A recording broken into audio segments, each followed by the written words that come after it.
बिस्मिल्लाहिर्रहमानिर्रहीम। रयामा न्यूज़ के साथ आपका मेज़बान रियाज अहमद जखड़ नए मौजू के साथ हाजिर खिदमत है। मुल्क भर में इंतखाबी गहमा गहमी अपने भरपूर अरूज पर है और निगरान हुकूमतों ने जिस एक जमात को खुली छुट्टी दी हुई है वो जलसे कर रही है।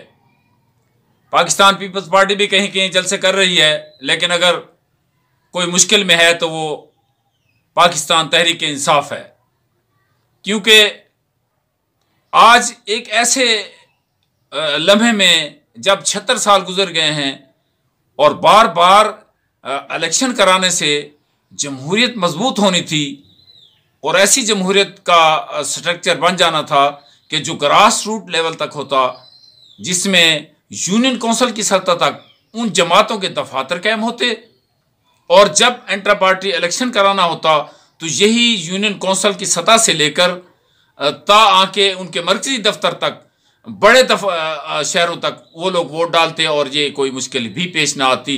लोगों को भी पता होता कोई इंटर पार्टी इलेक्शन भी है। इसके बरक्स 76 सालों में किया गया है कि सिर्फ दो जमातों को बारी बारी देने के लिए इस नाम का कोई मौजू ही नहीं कभी छेड़ा गया कि इंटर पार्टी होगी।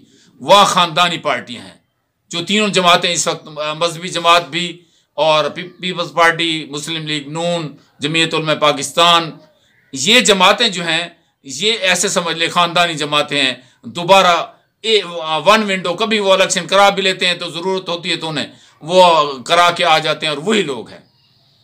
अगर इन जमातों को एक मजबूत जमहूरियत देनी थी, जैसा कि 2008, 2013, 2018 में इलेक्शन तो ज़रूर हुए, जमाती बुनियादों पर हुए, लेकिन हैरान कुन अमर है कि उन्हें इस बात का पाबंद नहीं किया गया कि वो एक इंस्टीट्यूशन बनते, एक इदारे बनते, ताकि लोगों को पता हो कि हम इस पार्टी के साथ मुंसलिक हैं, इस पार्टी का ये किरदार है, इस पार्टी का ये किरदार है, इस पार्टी ने हुकूमत के लिए आवाम के फलाह बहबूद के लिए क्या काम किया है, उन्हें मुलाजमतों की फराहमी से लेकर उनकी सहूलियात तक, समाजी फराम इंसाफ तक कुछ किया है। कुछ भी नहीं हुआ और आज हम मुआशी दलदल में धंसते धंसते इतना बुरी तरह गिर चुके हैं कि जिसका हिसाब लगाना ही मुश्किल है। आम आदमी रोटी खाने से भी कासिर है। उस पर यह कि हम उन जमातों को मजबूत करते, एक पाकिस्तान तहरीक इंसाफ को उसका इंतखाबी निशान छीन लेने से ये हुआ है कि आज वो बुरी हालत में गैर जमाती बुनियादों पर इलेक्शन लड़ रही है। जबकि होना यह है कि हमने उन जमातों को मजबूत करना है, वो ग्रास रूट लेवल तक अपने दफातर कायम करें, वो एक इदारा नजर आए। अगर वो इदारा नजर ना आए तो इस मुल्क में जमहूरियत मजबूत नहीं होगी और ना ही हमारे 25 करोड़ अवाम को इस बात का तयन हो सकेगा कि फलां पार्टी ने हमारे लिए कुछ किया है। हम 76 सालों पे वहीं पर खड़े होंगे जहां से हम आज़ादी हासिल की थी और आए थे। इसलिए इस जमहूरी निज़ाम को अगर आपने मजबूत बनाना है तो फिर दोबारा गैर जमाती या इस किस्म के हथकंडे या उनसे एन टाइम पर इलेक्शन सिंबल छीन लेना, उनके वर्क फाड़ देना, उन पर केसेस का दायर करना, ये जमातें मजबूत नहीं होंगी।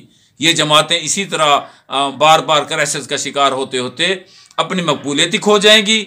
इसी तरह मुल्क मुआशी तरक्की से भी महरूम रहेगा। इसलिए इन जमातों को मजबूत करने के लिए इन्हें इदारा बनाया जाए, इन्हें इंस्टीट्यूशन में जगह दी जाए, इनका ग्रास रूट लेवल तक जगह हो और यूनियन कौंसिल की सतह तक इनके दफातर कायम हो, ताकि मुल्क से उसका वो वर्कर जो यूनियन कौंसिल में बैठा होगा वो करप्शन के खात्मे में मददगार साबित होगा।